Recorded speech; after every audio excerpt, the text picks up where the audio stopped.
Hi guys, welcome to Convitech channel. Hi guys, welcome to Convitech channel. So మనం వచ్చేసి previous వీడియోలో Azure portal అనేది ఏ విధంగా login చేయాలి ప్రీ సబ్స్క్రిప్షన్లు అనేది చూసాం. ఈ వీడియోలో వచ్చేసి మనము వన్స్ ప్రీ సబ్స్క్రిప్షన్ తీసుకున్న తర్వాత సో ఎక్కడికి వెళ్ళాలి, ఏం క్రియేట్ చేయాలి అనేది చూద్దాం. ఓకేనా. సో ఫస్ట్ వచ్చేసి మనకి రిసోర్స్ గ్రూప్ అనేది క్రియేట్ చేసుకోవాలి. రిసోర్స్ గ్రూప్ ఎందుకు క్రియేట్ చేసుకోవాలంటే లైక్ వచ్చేసి మనం టేబుల్స్ లోడ్ చేయడానికి కానీ, లేదా డేటా ఫ్యాక్టరీ క్రియేట్ చేయడానికి, డేటా బ్రిక్స్ క్రియేట్ చేసుకోవడానికి, అదేవిధంగా అజూర్ సీక్వెల్ క్రియేట్ చేయడానికి, ఇది ఏం క్రియేట్ చేయాలన్నా కూడా ఫస్ట్ వచ్చేసి మనకి రిసోర్స్ గ్రూప్ అనేది క్రియేట్ చేసుకోవాలి. ఓకేనా. So once resource group create చేసుకున్న తర్వాత మళ్ళీ దానికి స్టోరేజ్ అకౌంట్ క్రియేట్ చేసుకుంటాం. ఫస్ట్ ఆఫ్ ఆల్ వచ్చేసి ఈ అకౌంట్ ఏ విధంగా క్రియేట్ చేసుకోవాలనేది తెలుసుకుందాము. వన్స్ ఈ అకౌంట్ అంతా క్రియేట్ చేసిన తర్వాత థియరిటికల్గా వెళ్దాం. ఓకే, థియరిటికల్గా వెళ్ళి తర్వాత స్టెప్ బై స్టెప్ అనేది డిస్కస్ చేద్దాం. సో ఏ టు జెడ్ అనేది అజూర్ గురించి డిస్కషన్ చేయడం జరుగుతుంది ఈ ఛానల్లో. ఓకేనా.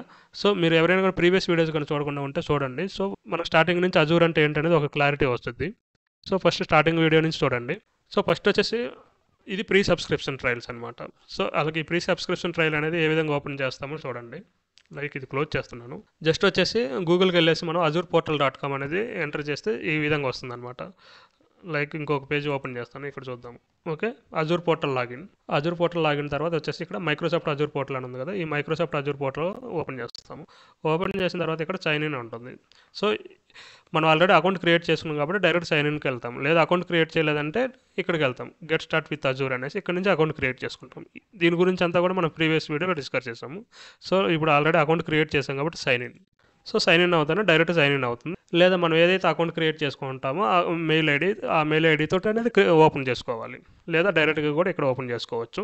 వన్స్ ఓపెన్ చేసిన తర్వాత ఇక్కడ చూడండి చూపిస్తుంది మనకి 17,743 క్రెడిట్స్ రిమైనింగ్ అనేసి. ఓకే, మనకి మంత్కి వచ్చేసి మనకి అప్రాక్సిమేట్ వచ్చేసి 18,000 క్రెడిట్ పాయింట్స్ ఇస్తారు. ఇది ఓన్లీ 1 మంత్ ఉంటుంది సబ్స్క్రిప్షన్. 1 మంత్ తర్వాత వచ్చేసి మళ్ళీ కొత్త క్రెడిట్ కార్డు కానీ డెబిట్ కార్డుతో కూడా మళ్ళీ లాగిన్ చేసుకోవచ్చు. ఓకే, ఈ ప్రీ సబ్స్క్రిప్షన్ ఇస్తారు. ఓన్లీ 2 రూపీస్ డిడక్ట్ అవుతుంది. ఆ 2 రూపీస్ కూడా మళ్ళీ ఆటోమేటిక్గా మన అకౌంట్ క్రియేట్ అవుతుంది వితిన్ 2 డేస్లో. వన్స్ అజూర్ పోర్టల్ లాగిన్ చేసిన తర్వాత మనం ఎక్కడికి వెళ్ళాలి. సో ఎక్కడైనా కూడా రియల్ టైంలో కూడా వచ్చేసి డైరెక్ట్గా మనం అజూర్ నుంచే వర్క్ చేస్తాం. సో ఫస్ట్ వచ్చేసి మనకి ఏం చేయాలంటే రిసోర్స్ గ్రూప్కి వెళ్ళాలి. ఒక రిసోర్స్ గ్రూప్కి వెళ్ళేసి తర్వాత రిసోర్స్ గ్రూప్కి వెళ్ళాలి అంటే ఫస్ట్ ఇక్కడ ఎంటర్ చేద్దాము. ఓకే, ఇక్కడ చూడండి రిసోర్స్ గ్రూప్ అనేది వస్తుంది. Resource group. So resource group వెళ్ళిన తర్వాత ఇక్కడ క్రియేట్ రిసోర్స్ గ్రూప్ అనేది వస్తుంది. ఓకే, ఇది క్రియేట్ రిసోర్స్ గ్రూప్ అనేది ఫస్ట్ క్రియేట్ చేసుకోవాలి. ఓకే, సబ్స్క్రిప్షన్ వచ్చేసి అజూర్ సబ్స్క్రిప్షన్. సో యాక్చువల్గా వచ్చేసి మనది ప్రీ సబ్స్క్రిప్షన్ కాబట్టి డైరెక్ట్గా వచ్చేసి మనం అజూర్ ప్రీ సబ్స్క్రిప్షన్ అని తీసుకోవచ్చు, లేదా డైరెక్ట్ అజూర్ సబ్స్క్రిప్షన్ అనేది ఉంటుంది. తర్వాత వచ్చేసి రిసోర్స్ గ్రూప్ నేమ్. ఇక్కడ వచ్చేసి రిసోర్స్ గ్రూప్ నేమ్ వచ్చేసి ఏమైనా ఇచ్చుకోవచ్చు. లైక్ ఇప్పుడు వచ్చేసి నేను కన్విటెక్ అని ఇచ్చాను. రిసోర్స్ గ్రూప్ నేమ్ వచ్చేసి కన్విటెక్. నెక్స్ట్ వచ్చేసి రీజియన్, మనం ఎక్కడి నుంచి లాగిన్ చేస్తున్న అజూర్ అనేది ఇక్కడ చూపిస్తుంది అనమాట. US, east US. ఓకే, ఇంకా ఇండియా అయితే ఇండియా. ఓకే, బ్రెజిల్, ఇలా కంట్రీ నేమ్స్ అనేది కనిపిస్తుంది. డైరెక్ట్గా నేను వచ్చేసి ఇక్కడ నుంచి రిసోర్స్ అనేది క్రియేట్ చేస్తున్నాను అనమాట, ఈస్ట్ యుఎస్ నుంచి. ఇదే సేమ్ ఇలాగే ఉంచేస్తాను. నెక్స్ట్ వచ్చేసి రివ్యూ అండ్ క్రియేట్. సో లేదా దాని ముందు నెక్స్ట్ ఉంది కదా, ఈ నెక్స్ట్కి వెళ్దాము. సో ఇవన్నీ అవసరం లేదు, నేము, వాల్యూ, రిసోర్స్. సో డైరెక్ట్గా వచ్చేసి review and create. Okay, next create. So resource group అనేది క్రియేట్ అయిపోయింది. ఓకే, ఇప్పుడు వచ్చేసి డైరెక్ట్గా రిసోర్స్ గ్రూప్ క్రియేట్ అయింది కాబట్టి ఇక్కడ వచ్చేసి మనకు కనిపిస్తుంది గో టు రిసోర్స్ గ్రూప్ అనేసి. లేదా డైరెక్ట్గా రిసోర్స్ గ్రూప్కైనా ఇక్కడ ఎంటర్ చేసి వెళ్ళొచ్చు. ఇక్కడ నుంచి వెళ్తాం చూడండి, గో టు రిసోర్స్ గ్రూప్. మనం రిసోర్స్ గ్రూప్ అనేది ఏం క్రియేట్ చేస్తాం, కన్విటెక్ అనేది క్రియేట్ చేసుకున్నాం. నెక్స్ట్ ఈ రిసోర్స్ గ్రూప్ నుంచి ఇప్పుడు వచ్చేసి మనం ఏం క్రియేట్ చేసుకోవాలి, స్టోరేజ్ అకౌంట్ క్రియేట్ చేసుకోవాలి. డైరెక్ట్గా ఇక్కడికి వచ్చేసి స్టోరేజ్ అకౌంట్ అనేది ఎక్కడైనా క్రియేట్ చేసుకోవచ్చు. క్రియేట్ అని డైరెక్ట్ క్రియేట్కి వెళ్ళొచ్చు. లేదా ఇక్కడికి వచ్చేసి స్టోరేజ్ అకౌంట్ అనేది ఎంటర్ చేస్తే మనకు వస్తుంది ఇక్కడ స్టోరేజ్ అకౌంట్ అనేసి. సో ఇది ఓపెన్ చేస్తాము, ఇక్కడ క్రియేట్ చేసుకోవచ్చు storage account create. So same ఇలాగే సబ్స్క్రిప్షన్ వచ్చేసి సేమ్ అజూర్ సబ్స్క్రిప్షన్ ఉంటుంది. రిసోర్స్ గ్రూప్ వచ్చేసి ఏముంది మనకి కన్విటెక్. అవునా, కన్విటెక్ అనే రిసోర్స్ గ్రూప్ క్రియేట్ చేస్తాను, అలాగే ఉంచుతాము. మరలా వచ్చేసి స్టోరేజ్ అకౌంట్ నేమ్. సో దీనికి ఒక నేమ్ ఇద్దాం, స్టోరేజ్ అకౌంట్ నేమ్ అనేసి. సో లైక్ వచ్చేసి స్టోరేజ్ అకౌంట్ నేమ్ వచ్చేసి బ్యాచ్ 123 అని ఇద్దాం. స్మాల్ లెటర్స్ ఇవ్వాలి. ఇక్కడ బ్యాచ్ 123 అనేది స్మాల్ లెటర్స్ అండ్ స్పేస్ అనేది ఇవ్వకూడదు. రీజియన్ వచ్చేసి యుఎస్, ఈస్ట్ యుఎస్ అని ఉంది కదా, ఇదే ఉంచుదాము. అదేవిధంగా ప్రిఫర్డ్ స్టోరేజ్ టైపు ఇది అవసరం లేదు.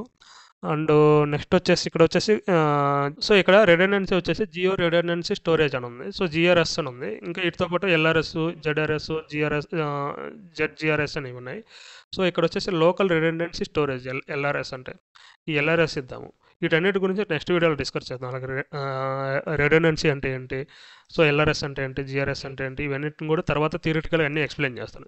ప్రస్తుతానికి అయితే వచ్చేసి అకౌంట్ ఏ విధంగా క్రియేట్ చేయాలి అనేది చూస్తున్నాం. ఫస్ట్ రిసోర్స్ గ్రూప్ క్రియేట్ చేసుకుంటున్నాం, దాని తర్వాత స్టోరేజ్ అకౌంట్ అనేది క్రియేట్ చేస్తున్నాం.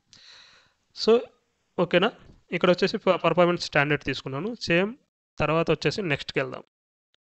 ఇక్కడ నెక్స్ట్కి వెళ్ళిన తర్వాత ఏమున్నాయి, enable hierarchical name space. So ఈ ఎనేబుల్ హైరారికల్ నేమ్ స్పేస్ అనేది దీని కానీ ఎనేబుల్ చేసుకుంటే మనకు జెన్2 కంటైనర్ అనేది క్రియేట్ అవుతుంది స్టోరేజ్ అకౌంట్లో. ఇది కానీ డిజేబుల్ చేసుకున్నాం అనుకోండి, ఓన్లీ బ్లాబ్ స్టోరేజ్ అకౌంట్ మాత్రమే క్రియేట్ అవుతుంది.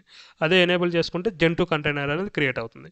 సో బ్లాబు అండ్ జెన్2 కంటైనర్ వీటికి డిఫరెన్స్ ఏంటి అంటే, జెన్2 కంటైనర్ అనేది మనం వచ్చేసి ఫోల్డర్స్ అనేది క్రియేట్ చేసుకోవచ్చు. బ్లాబ్లో వచ్చేసి ఎటువంటి ఫోల్డర్స్ అనేది క్రియేట్ చేయలేము. ఓకేనా, ఇదే డిఫరెన్స్ అనమాట. మనకు వచ్చేసి అంటే నెంబర్ ఆఫ్ ఫైల్స్ అనేది స్టోర్ చేసుకోవచ్చు జెన్2 కంటైనర్లో. ఇది వచ్చేసి అడ్వాన్స్డ్ టెక్నాలజీ అనమాట. జెన్2 కంటైనర్ అనేది లాస్ట్ 3 to 4 years నుంచి వచ్చింది జెన్2 కంటైనర్ అనేది. ఓకేనా, సో ఇది ఎనేబుల్ చేసుకుంటే ఏమవుతుందంటే ఫోల్డర్స్ అనేది మనం క్రియేట్ చేసుకోవచ్చు. ఇప్పుడు వచ్చేసి మనం డెస్క్టాప్ నుంచి ఏమైనా ఫైల్స్ లోడ్ చేసుకోవాలనుకుంటే ఇక్కడ వచ్చేసి ఒక ఫోల్డర్ క్రియేట్ చేసుకుంటే ఆ ఫోల్డర్లో మళ్ళీ ఇంకో ఫైల్ క్రియేట్ చేసుకోవచ్చు అనమాట. కంటైనర్ ఈ జెన్2 కంటైనర్ కావాలి అంటే ఇది ఎనేబుల్ చేసుకోవాలి. లేదు బ్లాబ్ అంటే డైరెక్ట్గా ఫైల్ మాత్రం లోడ్ అవుతుంది. ఓకే, ఫోల్డర్స్ అనేది క్రియేట్ చేయడానికి అవ్వదు బ్లాబ్లో. సో దీన్ని వచ్చేసి నేను ఎనేబుల్ చేసుకుంటున్నాను. తర్వాత వచ్చేసి నెక్స్ట్. సో ఇవన్నీ అవసరం లేదు, publish network, enable from all networks, okay ఇవన్నీ. Next review and create. So next వచ్చేసి క్రియేట్. ఇక్కడ చూడండి, ఇన్స్టలేజింగ్ డిప్లాయ్మెంట్. ఓకే, అకౌంట్ అనేది క్రియేట్ అవుతుంది, స్టోరేజ్ అకౌంట్. ఓకే, ఇదేంటి మనకి స్టోరేజ్ అకౌంట్. ఈ స్టోరేజ్ అకౌంట్లో వచ్చేసి మనం ఏం చేస్తామంటే ఫైల్స్ అనేది లోడ్ చేసుకుంటాం.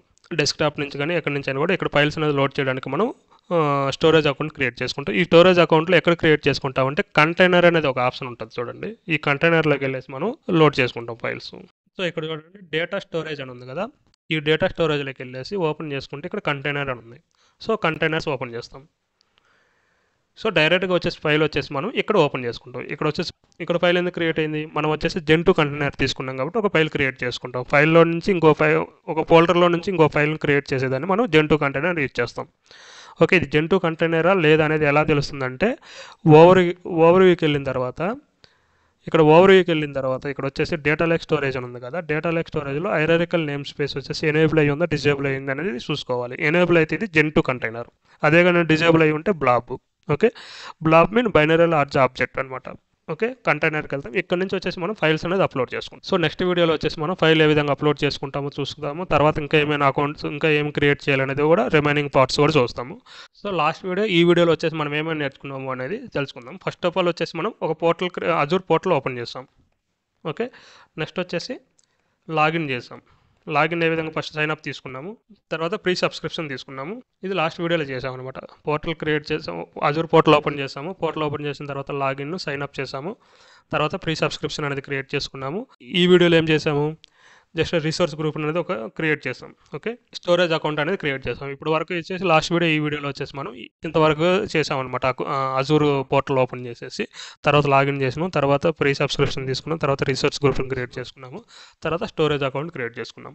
ఇది అజూర్ పోర్టల్ గురించి. నెక్స్ట్ వచ్చేసి డేటా ఇంజనీర్కి కావాల్సిన మెయిన్ ఏంటంటే అసలు డేటా అంటే ఏంటి, నెక్స్ట్ వచ్చేసి ఓఎల్టీపీ అంటే ఏంటి, ఓఎల్ఏపీ అంటే ఏంటి తెలుసుకుంటాము.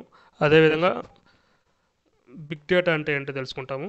నెక్స్ట్ వచ్చేసి మనకి సో ఇవి బేసిక్స్ అనమాట. లైక్ డేటా అంటే ఏంటి, అలా డేటా ఇంజనీర్ అంటే ఏంటి, డేటా అంటే ఏంటి, ఓఎల్ఏపీ అంటే ఏంటి, ఓఎల్టీపీ అంటే ఏంటి, బిగ్ డేటా అంటే ఏంటి, అదేవిధంగా డేటా వేర్ హౌస్ అంటే ఏంటి, ఇవన్నిటి గురించి కూడా.